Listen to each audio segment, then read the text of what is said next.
ৰঙচুৱা ৰংবোৰ চুই চুই এজাক মানুহৰ ঘনাই কৰা শ্মশান যাত্ৰাত সেই পথৰ দুপৰিপণবোৰ মোৰ থাকিল।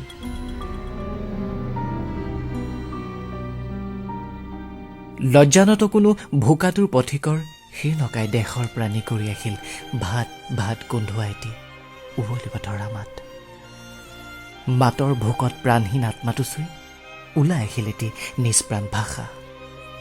মই নুবুজা, তুমি নুবুজা, সি নুবুজা।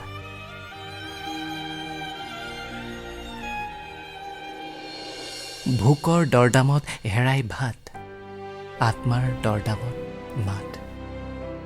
পেটবোৰক জোকাই লোৱাৰ সময়তে চিঞৰি উঠিল এজাক মাটি পিন্ধা মানুহ। মাটিৰে গঢ়ি লৈছিল সিহঁতে স্বাধীনতাৰ স্বপ্নগাথা।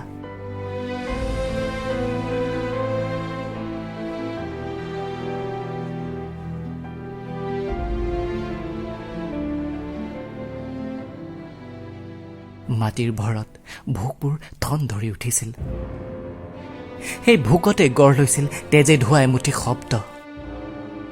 আখৰৰ সমদলত লিখা হৈছিল পুৰাতন ইতিহাসৰ বিশ্বমুখী আত্মশ্লাঘা।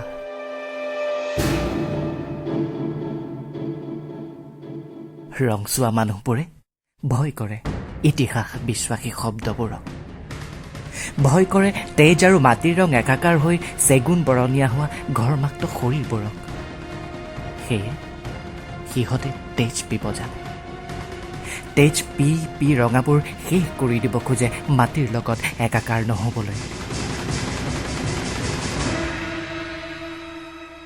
ৰংচুৱা মানুহবোৰে পিছে বুজি নাপায় প্ৰতিটো ৰক্তকণাই যে বহন কৰি ফুৰে একো একোটি মাটি ভাল পাব জনা ৰক্ত বীজক।